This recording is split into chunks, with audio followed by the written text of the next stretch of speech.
Hello everyone, this is a video of this 1960s/1970s Pifco Spinair 8-inch desk fan. Now, I'm recording this video on the new iPhones, and the quality is a lot better from it, so here we go. Now, I've noticed one thing about the new iPhones is although the quality is a lot better, the microphone's actually better on my iPhone 7 than it is on these new iPhones. Anyways, enough rambling on about microphones. This is a 1960s, circa 1970s Pifco Spinair 8-inch desk fan. And these were sold as a budget option, as like the cheap rubbish fan of the 1970s, 1960s and 1980s. Now, the only thing that's missing on this fan is a screw at the top and a little and its ring, which goes decorated ring that goes in the middle here. Now, that is I still have the ring, but it just needs to be clipped back into place and glued back on. These fans were quite poorly built for fans from the 1970s, to be honest with you. They weren't that well built, and if you drop this fan, like if it fell forward or something, it would probably shatter into a million pieces. They definitely aren't that well built. But as you can hear, the plastic, it's very hollow and cheap. But they're interesting little Italian fans, and they definitely are interesting. Side view, back view. Now, compared to one of the 80s models, Pifcos, which I'll go and grab.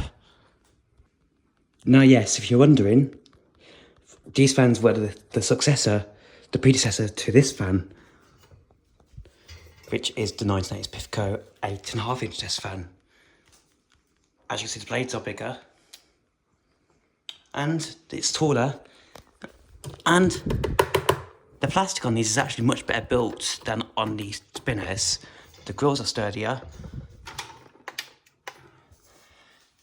The whole fan is better built, and they move similar air as well.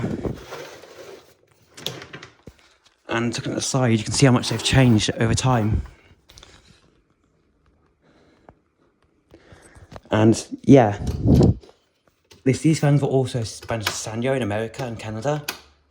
They were made by, I believe, a company. I believe these were made by Sanyo, under license by Pifco, or it might be the other way around. I'm not too sure. Both are very nice looking fans.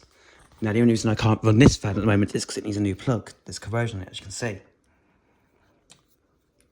I would like to keep the original plug on it, but I have to replace it because of safety reasons and a bit of corrosion. Anyways, we're not looking at the it's Pifco. Looking at the 70s one. Also, this one has a handle. This one doesn't. Even a handle on this fan, it's pretty useless. By the way, another thing about these fans is this is actually quite rare for an 80s fan, a 9-inch/8-inch fan. These actually use shaded pole motors, which is interesting for a fan of this. Interesting for a fan of this age. You'd expect them to use a shaded pole motor. That's one thing that the later Pifco actually has a shaded pole motor. This one is just a standard PC motor.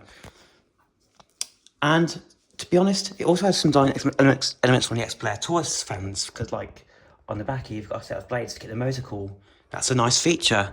The later model does not have that. But at the same time, the later model also doesn't have that because technology's moved on by then. But here's the plug. You'd expect this to have no insulation. It's a 70s fan, but it has an insulated plug, which is rare. This plug is the original, by the way. This fan, the 8.5-inch model has no insulation, and it's got a Delta MEM plug. The cord is actually better on this fan than it is on this fan, but this fan has a more satisfying startup sound, and they both move about the same amount of air. I'd say, however, that one is slightly more powerful from my experience. Here's low.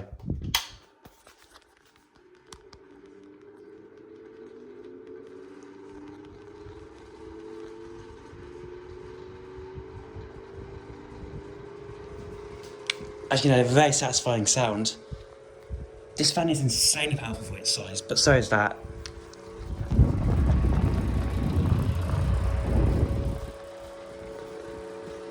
By the way, this fan draws about 25 watts.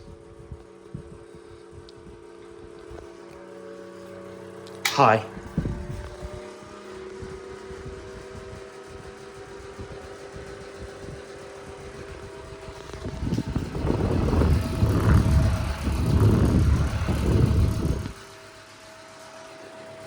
And while you're demonstrating oscillation, because the oscillation actually works perfectly fine as well.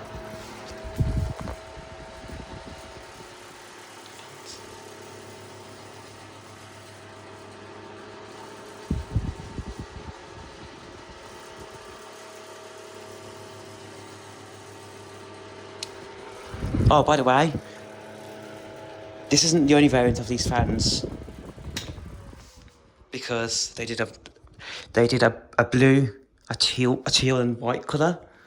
This is the green and beige model, which is the most common variant of all the Pifco Spinairs.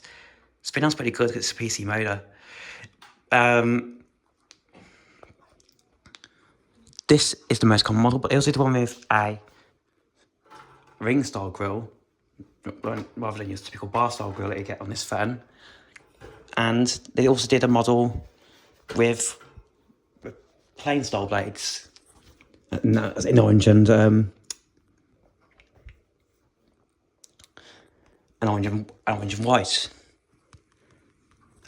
I think the main reason why this fan is so bad in construction is because it's made of ABS, which is known for being a very cheap material.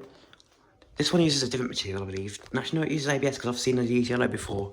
But yeah, definitely still an interesting fan, even if it's not the most well built. You just got to be careful when using it, because if it falls, then it's over. It's already missing one of these little things that holds the grill in, and that causes it to rattle. And the grill, you can, if I yanked it up with enough force, that would probably break. Also, I've got to show you the information on this fan. It's only 25 watts for how powerful it is. Yes, they're made in Italy. Anyways, thanks for watching. Hope you enjoyed, and see ya.